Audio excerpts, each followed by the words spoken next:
You're listening to the Dibbly-Dobbly podcast. Remember to like, share, comment, subscribe, and click the bell to make sure you get the latest episodes of the podcast. Be sure to like and share our Facebook page and follow us on Twitter and on Instagram. In our cricket discussion episodes with Mike Coward, Gideon Haigh, and Bharat Sundaresan, we discuss the state of Australian cricket. Let's move on to our next topic, Mike, and talk about Australian cricket. And there are three main areas I wanted to talk about with you about Australian cricket, Mike. The history of cricket in Australia and its connection with each other. Obviously, the baggy green, of course, and the Australian women's and men's teams. But let's start with the first one, Mike, the history of cricket in Australia. It's a part of the Australian psyche and sporting culture. It's often referred to as Australia's national sport, but some people may say otherwise with their particular sport, but it is the summer game in Australia. It's a national sport that we play. And just about every Australian, whether they've played cricket growing up or haven't, they've either played the game or gone and watched a game of cricket in some capacity. So Mike, tell us about that history and the connection that cricket and Australia have with each other, because it's a very interesting relationship, isn't it? I think it's changing. I think immigration has got a lot to do with that. I don't think perhaps you don't see too much cricket being played in the street these days or in the back alleys. It's like you don't see too many homes with tennis courts these days either, with tennis being played in little social tennis parties at weekends. Yes, historically, there's been a very, very close association. It's part of the Australian psyche, as you say. I think it's changing. If you look at the demographic, the immigration aspect since the Second World War, not to mention the lack of visibility of the Indigenous people in the game.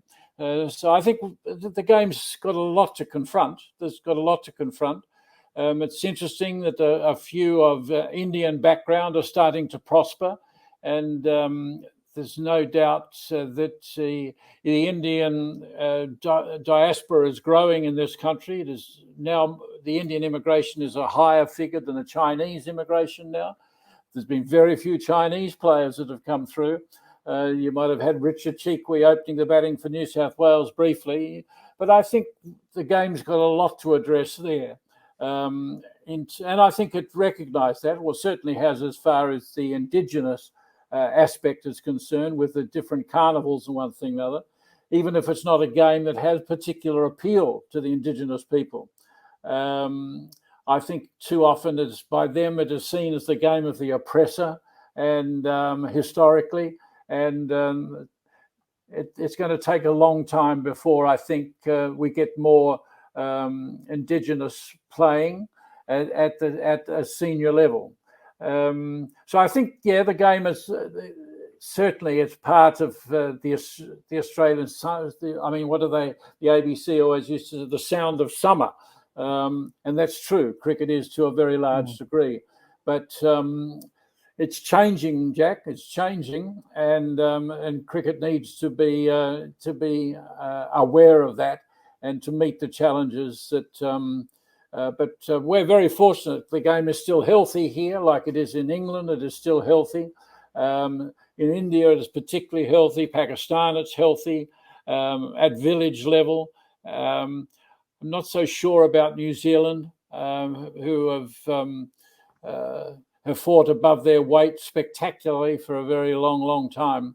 But we've got, and there's, as I mentioned very early in our chat about the quality of cricket writing, the On Top Down Under, the Summer Game, the Archie Jackson story, and many others.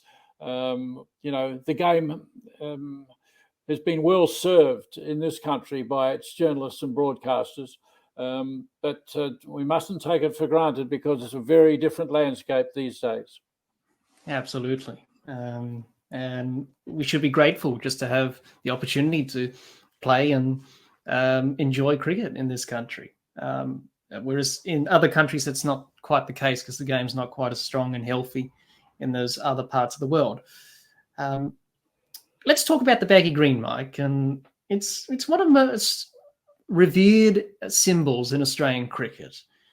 Every Australian cricketer, female or male, aspires to earn a baggy green, and even those growing up in the backyard aspire to wear one, to know that you've made it as a Test cricketer. Not many have worn a baggy green. Only 466 men's Test players have worn one, and 183 female Test players have worn the baggy green. And for women's cricket, they don't play enough Test cricket, so it does mean a lot for the Australian women's team to wear the baggy green and get that opportunity to play a women's Test, because the women's Test matches are very, very scarce in this current time.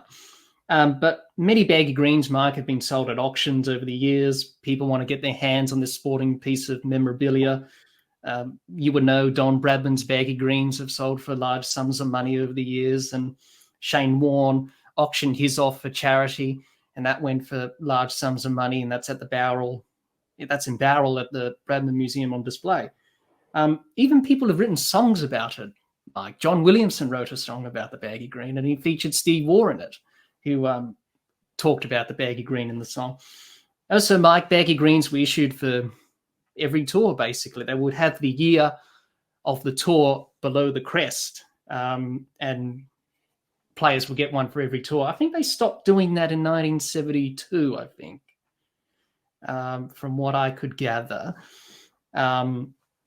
They stopped issuing new baggy greens for every tour after that. So players now get one, and they can repair it if damaged, or get another one. And obviously, Mike, when players were presented with their baggy greens in a cardboard box, no one really presented them with a baggy green. Mark Taylor started that tradition in 1998 in Pakistan. He presented Colin Miller with his first baggy green at Rawalpindi to start that tradition off. And then Steve Waugh picked up the tradition when he took over from Tubby. And in 1999, in the home series against Pakistan, he invited former Invincible Bill Brown to present Adam Gilchrist and Scott Muller with their caps. A tradition which many teams around the world do now, Mike. And that started from Australia. Also, another tradition is, in the first session in the field, the Australian team wear their baggy greens. A tradition started by Mark Taylor again, but I think it was suggested by Steve Waugh. The reason they did that was a symbol of solidarity, being as one, as a collective team. And as you know, Mike, many people are passionate about the baggy green, like Mark Taylor, Steve Waugh, and others. Steve Waugh's nearly disintegrated on his head. He wore it for 168 tests, and it's at the SCG on display in the museum there. But Mike, many people don't care much about the baggy green all that much in terms of, idolizing the cap and that. I think you heard Ian Chappell once described it as a $5 piece of cloth. Bill Laurie wore his baggy green to clean out his pigeon coop, to keep the pigeon poo off his head. And the great opener, Bill Ponsford, this was funny. He wore his baggy green while painting his picket fence outside his house to keep the paint off his head. And Shane Warne and Mark Waugh wore their floppy hats. They didn't wear their baggy greens as much. And also, Mark, you would remember that the Australian team in 2001 wore their baggy greens to Wimbledon because Pat Rafter was in the final. And Shane Warne thought it was ridiculous and why we're doing this. And obviously, as I mentioned, he auctioned his baggy green off for charity because of the bushfires a couple of years back, and it's at the Bradman Museum. And you wrote a book, Mike, called Warne, the Baggy Green That Rallied Australia, which you wrote for the Bradman Museum. And you've also written another book about the baggy green called The Baggy Green, The Pride, Passion and History of Australia's Sporting Icon. You've written that with Michael Fay. So, Mike, why is it that the baggy green is the most revered symbol in Australian cricket? And why do we speak so highly about this particular item in Australian cricket? I don't think I can really add to your rundown on that, Jack. It's a fairly comprehensive cover. I'm in the throes of rewriting the baggy green at the moment with Michael Fay for a new edition for next year. So we'll hopefully come up with something fresh on it, but I can't add anything to your dissertation. You encaptured it perfectly, really. It's a symbol that means a lot to a lot of people. A lot are indifferent to it. To investors, it means an enormous amount.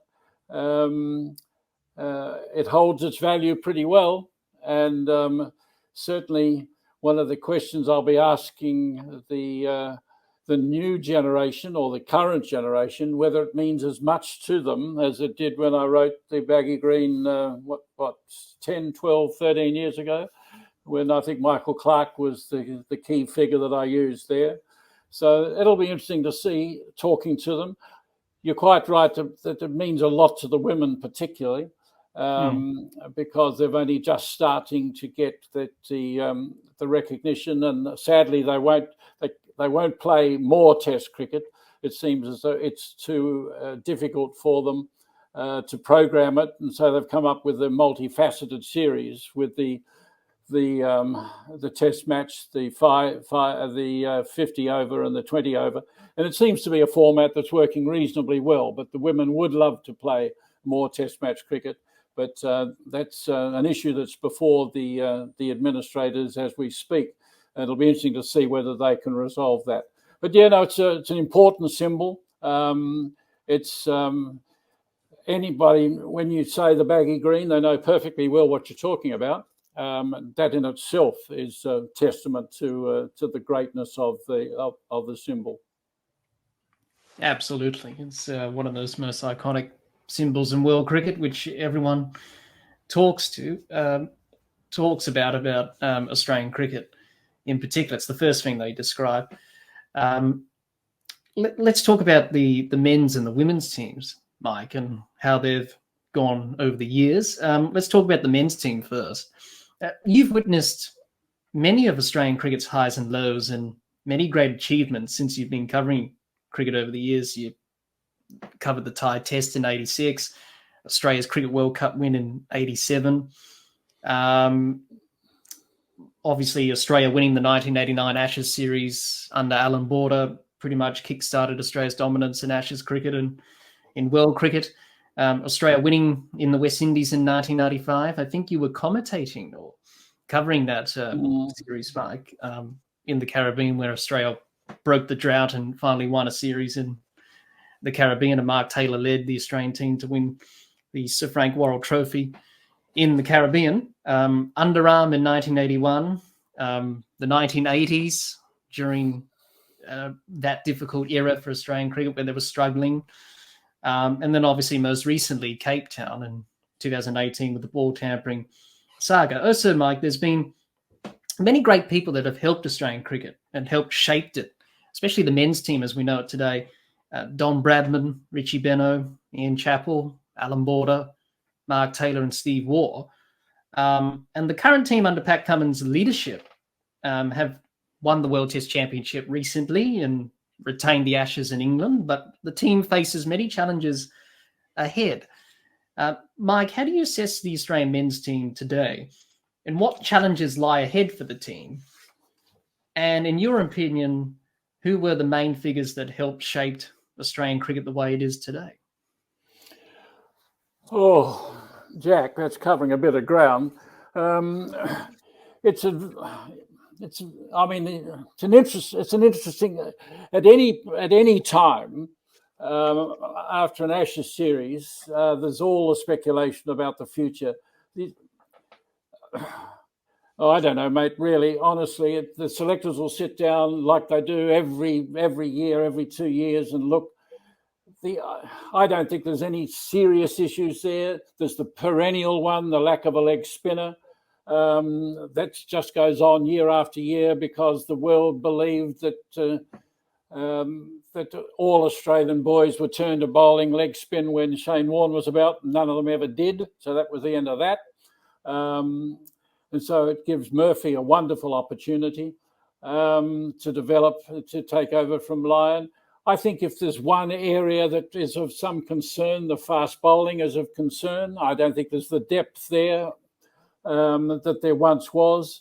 I mean, it's a pretty accomplished triumvirate that's going around at the moment, but they've been there for a fair time now. Cummins' leadership, having a fast bowler at the helm, has proved to be very productive so far and well accepted. No,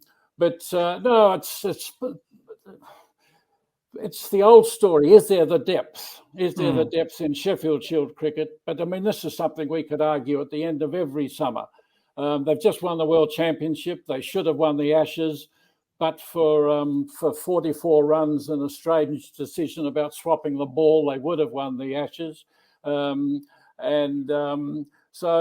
no, I think we're in a very good position. The interesting thing is that the women probably are getting just as much attention as the men, as they should, because they've been so consistently successful over the last nearly 10 years now. It's been remarkable, and this more recently without Meg Lanning as well. I mean, they are an exceptional side. Alex Blackwell and Elise Perry. There's just so many talented young players. You couldn't help to be in a healthier position with both the men and the women's cricket. That's very, very prosperous. Absolutely. Just to go back on those figures I mentioned, Mike. What was it about Don Bradman, Richie Benaud, Ian Chappell, Alan Border, Mark Taylor, and Steve Waugh? What was it? What was it about them? Simple as that. Leaders of men of character, leaders. That's what they were, who could defy the odds. Outstanding. I mean, Bradman wasn't the most popular, but he was so productive, so good, and he had an intimate knowledge of the game. They're all great leaders. Some were leaders by instinct. Border didn't want the job initially and grew into it. His record is the most remarkable because he had no assistance at all. The others all had support at different levels, some with tremendous depth, but Border had to go it alone. And that's why he's got such a lofty place in the history of the Australian game. Yeah, I think that's a pretty good answer there, Mike. You mentioned the women's team. Let's talk about them. And as we mentioned, they're very successful. They've won basically every Women's World Cup there is to win, and T20 World Cup. And I know the history, mate. Let's get into what you need to know. Know the history. In the Commonwealth Games last year, they won the gold medal, which is a proud achievement. But they have inspired the next generation of girls to play cricket and play this wonderful game that we all love, Mike. And I think the Women's T20 World Cup final in 2020 showed that growth in women's cricket with 86,174 watching at the MCG, which holds 100,000. And I think that was when I had Mary Walden on, former Ireland women's wicketkeeper. She had tears in her eyes when she was at the game watching. It meant so much to her as a female cricketer, and many of them as well. And also women's cricket has grown around the world as well, Mike. And what changes have you noticed in women's cricket in Australia? Because women's cricket wasn't really covered as much in the media or the press, and wasn't really talked about, whereas now it's talked about all the time, which is fantastic. And what does the future hold for women's cricket in Australia, but also in world cricket as well? Well, the biggest difference has been acceptance in the wider community. The girls have always been disadvantaged by an indifference towards women's sport generally in the community. and that's been played out by newspaper editors or sports editors who have been indifferent to women's sport, haven't given it the amount of space.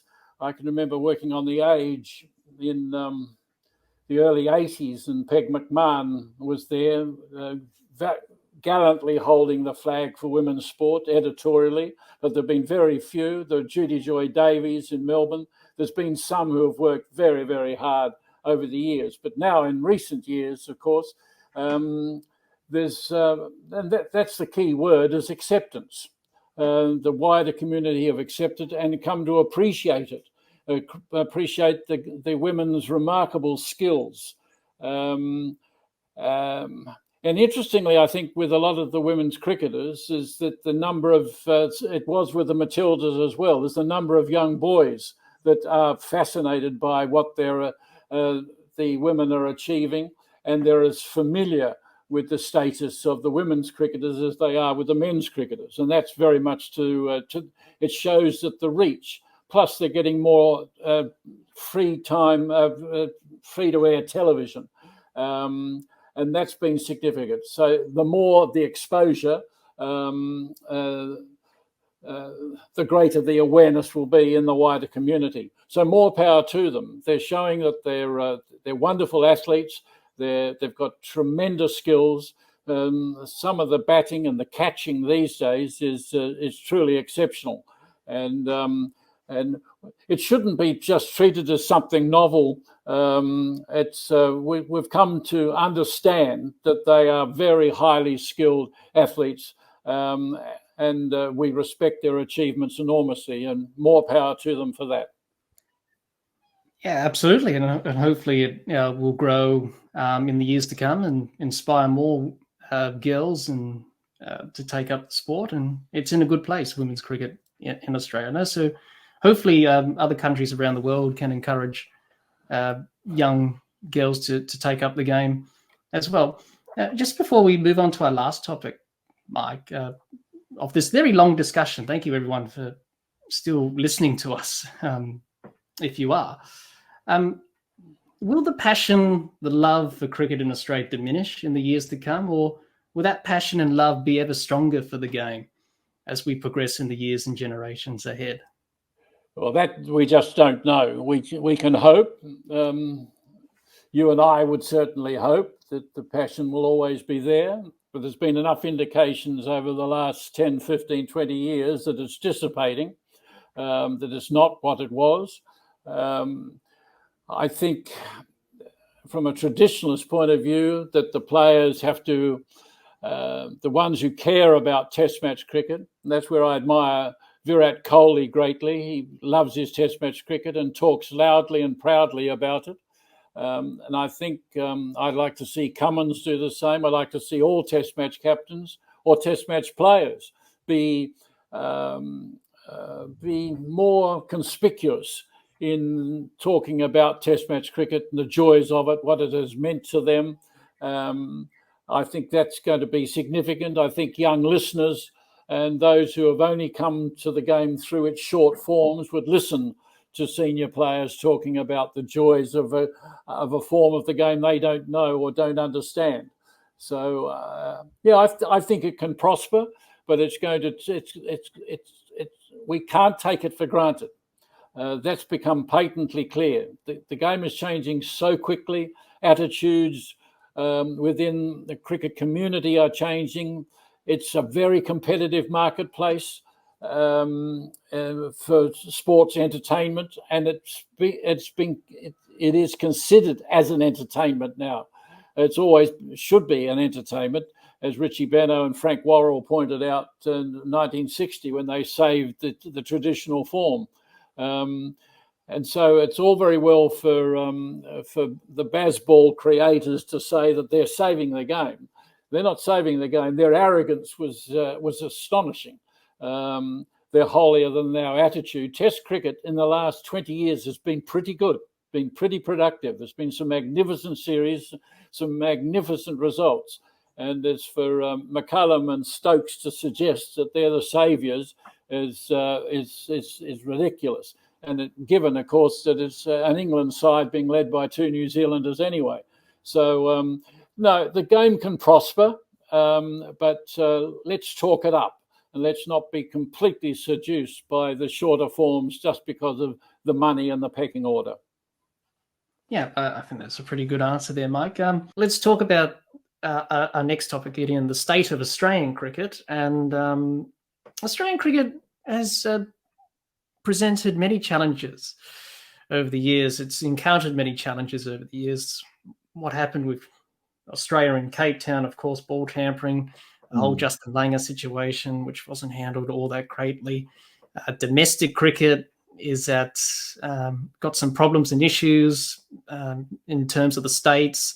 Some teams are at higher levels, others are struggling, and that women's cricket.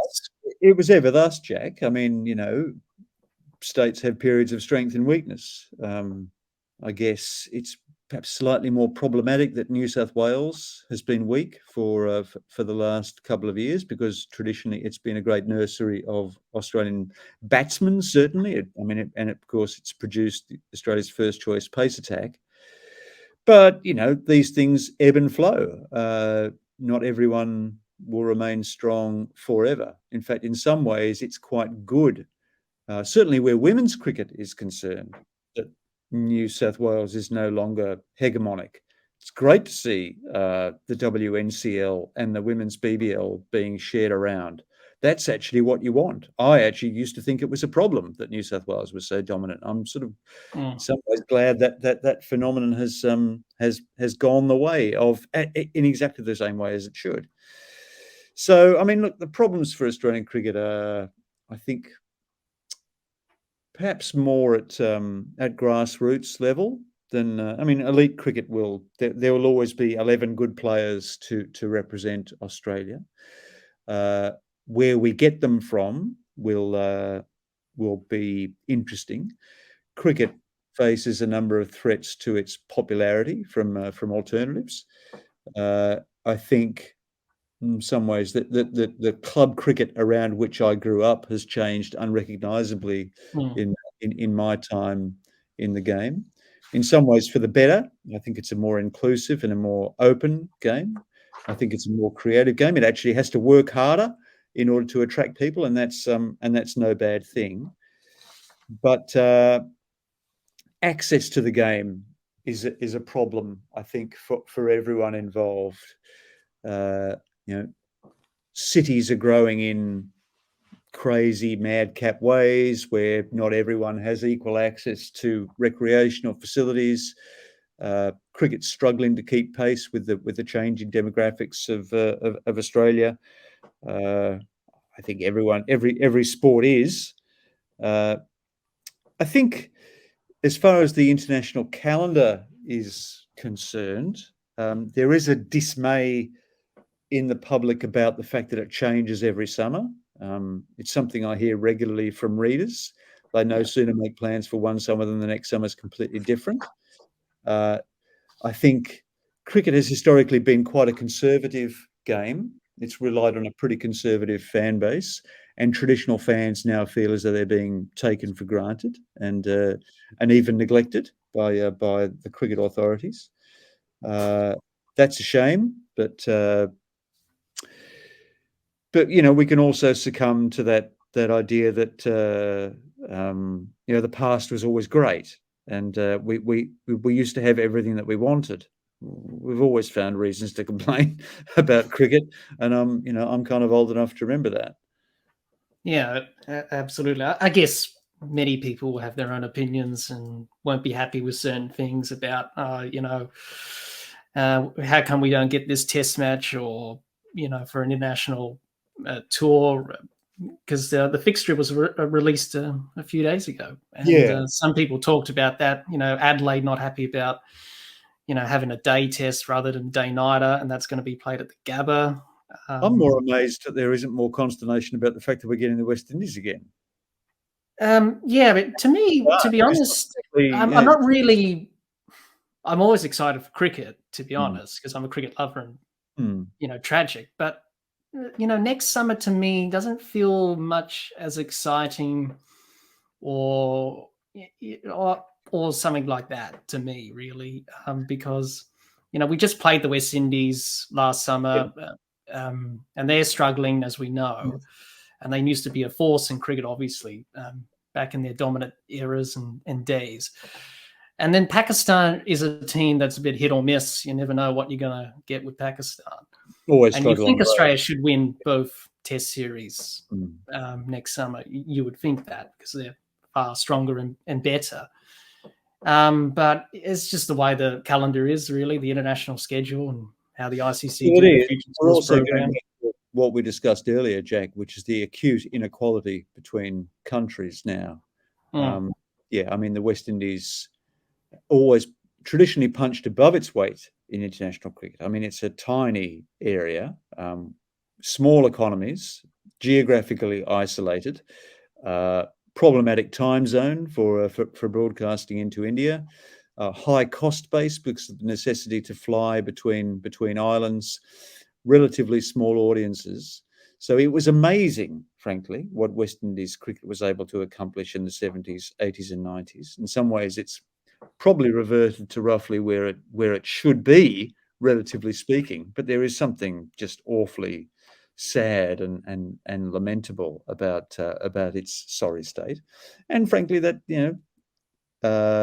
poor governance, lack of strategic thought, is principally to blame for that, and Australia is complicit in that neglect. So in some ways, we're getting exactly what we deserve.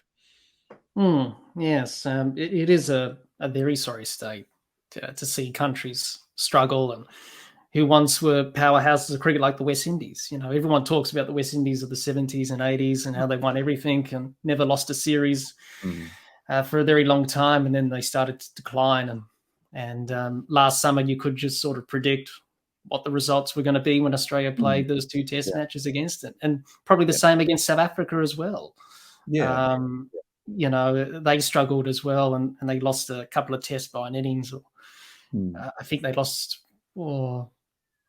a couple of tests by an innings, and then Sydney got washed out. And of course, by now, South Africa's barely playing. They've got two tests for the next 4 years. They're not years. really playing any Test cricket for the next 4 years, which is how you're going to improve as a Test side if you don't play. Basically, we are destroying every single Test country apart from the big three, and that's just deplorable and completely foreseeable. Yes, and many countries don't play 4 or 5 game Test series anymore. They either play 3 or 2 because they don't earn much money. I want to watch a 5 Test series with the West Indies. But we've helped make them dreadful. Yes, it's just the ICC, the administrators, and that probably not thinking about the greater interests of the game and just sort of neglecting the game, really, because we're grateful. It was never part of their mission to think about the game. They were representatives of their countries. They weren't representatives of the game. There's something fundamentally amiss about the governance model, where directors of the ICC simply turn up and assess themselves according to the spoils that they're able to deliver to their own constituency. It's a colossal fiduciary failing. We should have had an independent board for the ICC 10 years ago. But as it is, we've just ended up with a job lot of political hacks and parochial nobodies. And like I said, we're getting what we deserve. Yes, but let's hope that the game can be here for many years to come, Gideon, for our children and their children to enjoy. Well, like we some have. form of it will be, Jack, and my form of it will be, and the form of cricket that I play will still be here. It will change. It will change more slowly because we don't have the external economic forces that are constantly bearing on us. And no one wants to buy the Yarras and turn us into a for-profit entity. We're playing because we love it, and that's the best reason to play it, frankly. I think most players play it now because they do love it and they happen to get paid for it as well. But we have no other impetus.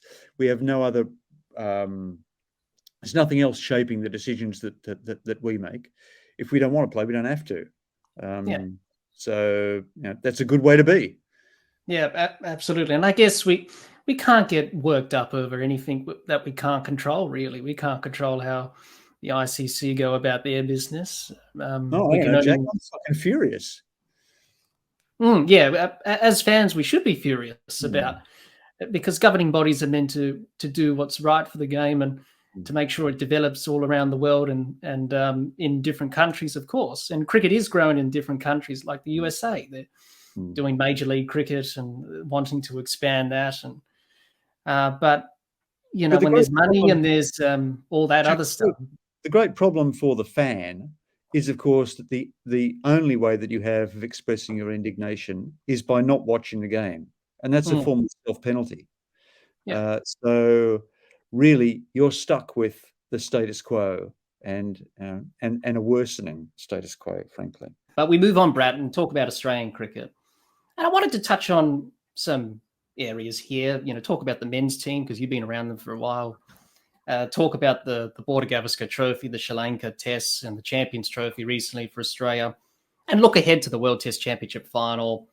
The tour of the West Indies for Australia, the Test matches there, which is exciting, and then obviously the big one at the end of the year, the next summer, the Ashes. So, Bharat, first of all, the men's team. You've been around them for years. You've spoken to Pat Cummins quite frequently. You've spoken to Marnus, who you're very good buddies with, and Marnus is a weird character. He reminds me of the Energizer Bunny, and someone who likes their cheese sandwiches cold must be it's on a different planet. Then you've got Steve Smith. Then you've got these legends of Australian cricket, Lyon, Stark, Hazelwood, doing what they're doing, and Smith breaking records. And you predicted his return to form during the series against India, Bharat, and you said, I called it first. He's going to come back. He found his hand.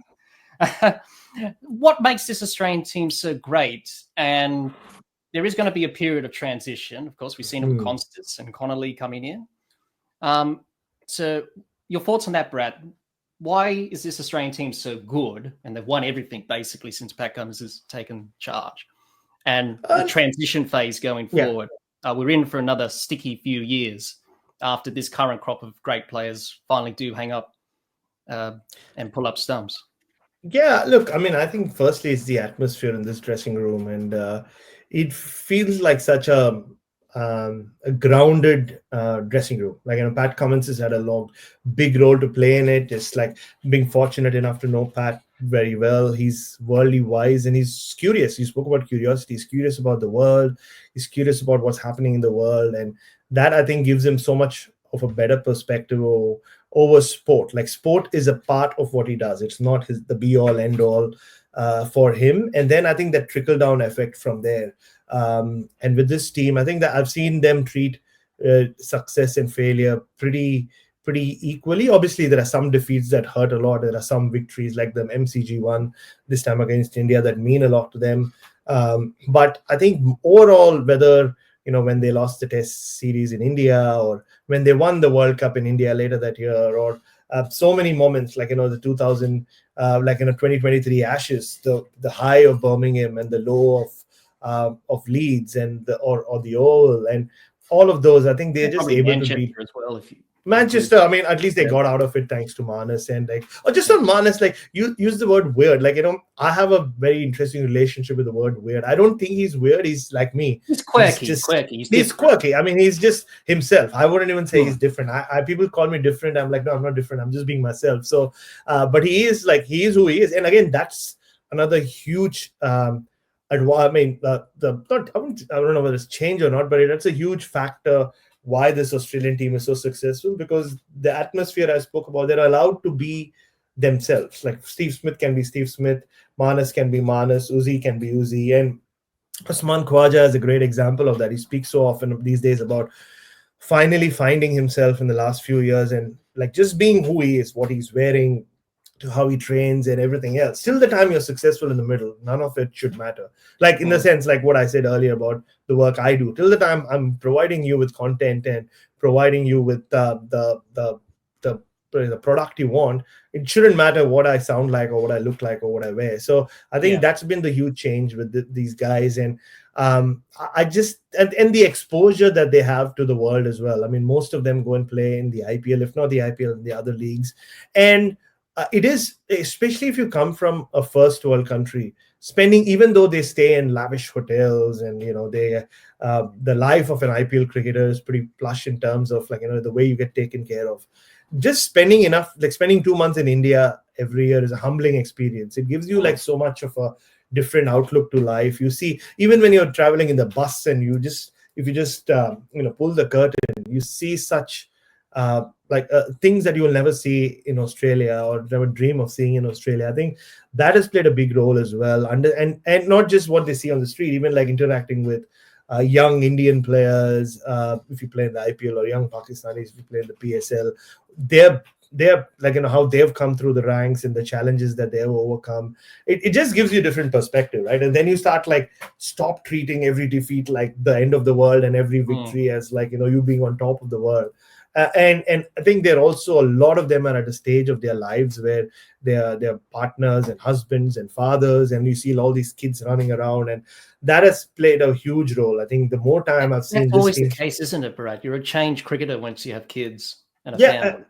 And when there are so many of you in that same boat, I think it makes it even better. And it's the same with the one-day team as well. If you throw in an Adam Zampa in there, so I think they're very settled as people.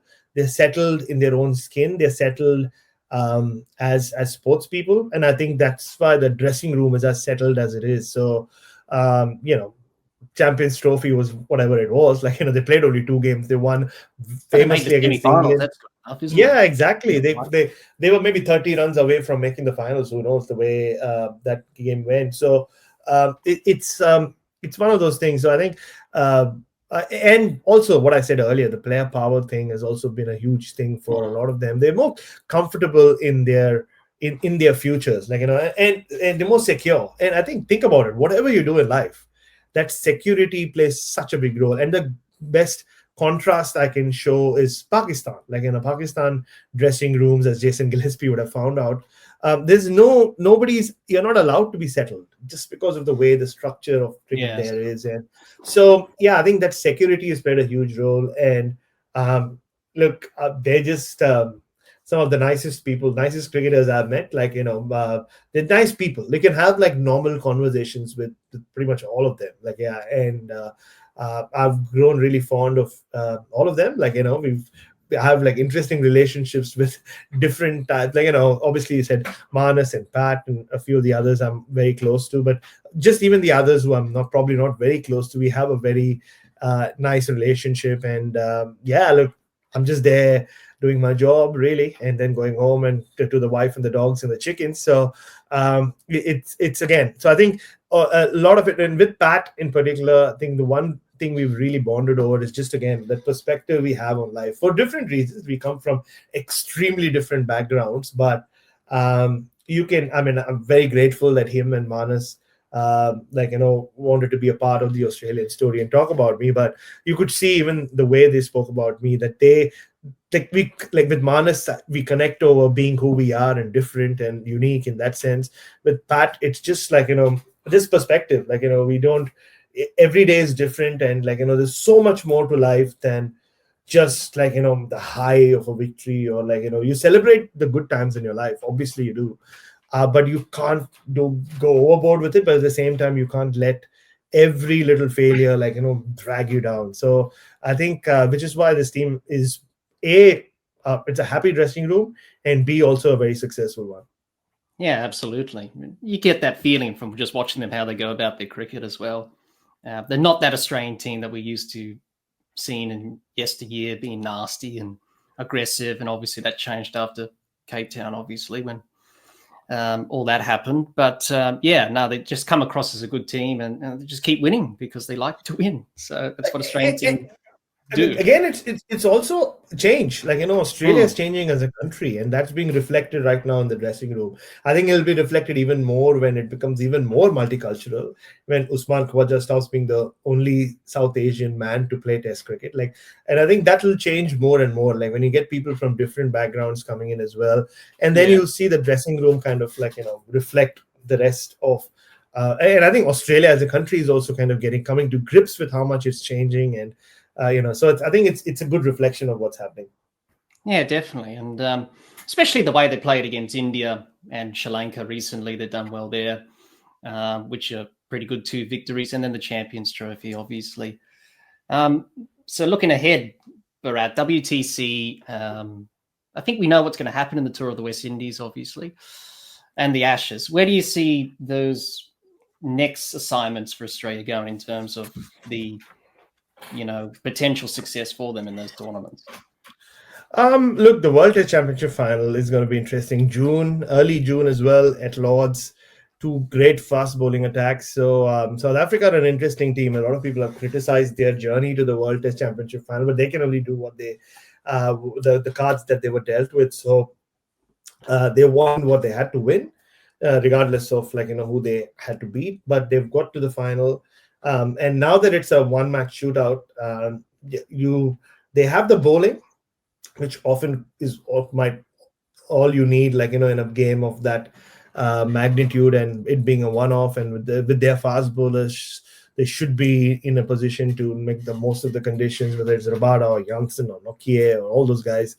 And at the same time, Australia have the bowling attack. So Australia will definitely be favorites. I mean, when you compare team versus team, Australia obviously have the better batting lineup, more established batting lineup as compared to South Africa. South Africa had some young guys doing really well, for sure, in recent times. But the Caribbean, well, firstly, it's good that Australia going there after 10 years. So I love going to the Caribbean every time I get a chance to do that. So I'm looking forward to it. But it's in the pitches there, West Indies, funnily enough, are very strong on West Indian soil, right? I can totally see them pull off at least 1 test win. The West Indies, that is, maybe not as famous as the one at the Gabba, nothing compares to that, but still, I think they will be competitive. I'll be intrigued to see the makeup of Australia's team once Cam Green comes back, who goes where and where he fits in. Does he come back into number 4? And if he does, then what happens to Marnus and where does he bat? And so a lot of question marks. And it's a fun period that we're getting into in terms of Australia. The transition you spoke about, Sam Constis, there'll be a lot of hype around him, as there should be. And the transition of the bowling attack as well will be exciting. I don't see it happen anytime soon. So we'll see the same. The big 4 with Stark, Cummins, Hazelwood, Lyon, and the big 5, I should say, with Boland playing a big role during the home Ashes as well. But I mean, the home Ashes will be funny. We've had so many one-sided Ashes series in Australia that I don't know the last time there was a competitive series. I mean, even when England won in 2010-11, that was pretty one-sided in England's favor overall, if you look at it. So it's been a while since, in the last 3, we know how they've gone. So the last one in particular. But I mean, to use a wrestling analogy, it's a perfect payoff, as they say, right? Sport is beautiful that way. Like wrestling, you can build long-term story angles. So baseball is born out of the destruction of England, the old England in Australia. And also another point is the pitches as well.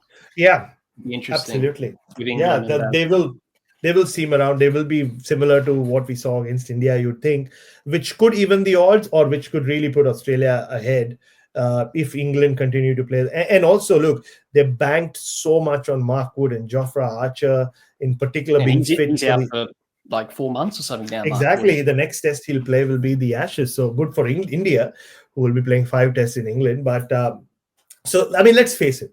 Whatever baseball is, or whatever you want to call it, it's all about the Ashes, right? It's like they've thrown all their eggs into one basket. Ben Stokes, it doesn't matter if you don't score a run for another 4 years. Ben Stokes, till the time you are in one piece and you're there at the helm for the Ashes in Australia, it's fine. And similarly, all the other results, if you ask them, will not, all the white ball disappointments in the last 2 years will lead to nothing if they can win the Ashes. So yeah, so it'll be interesting. Looking forward to it. There'll be a lot of drama off field as well. So we'll be busy. Well, maybe we have to catch up, Bharat, during the Adelaide test. Oh, for sure. Oh, not maybe. We definitely should. Yeah, absolutely. When I go there and watch a test match in Adelaide. But yeah, that's going to be interesting, isn't it? That series. I think I have Australia ahead, the with the bowling more so than the batting can hold its own, obviously, but that's Yeah. where England is going to be tested the most, is that bowling attack. And if you're facing Yeah. Scott Boland on a lively MCG exactly. wicket or an SCG wicket we saw in the test against India, you're Yeah. in for Oh some yeah. No, I have trouble. them well ahead. Like well ahead in the series. Yeah. Yeah, definitely. So it's interesting to hear your thoughts on that, Bharat, in terms of how it's going to go for Australia in the next few months. There's a lot of cricket to be played. So thank you for your insights there. And I hope everyone listening and watching will certainly listen to your thoughts on those particular things that we mentioned. Hope you enjoyed hearing the thoughts on the state of Australian cricket from Mike Coward, Gideon Haigh and Bharat Sundaresan. Let us know in the comments your thoughts on the state of Australian cricket.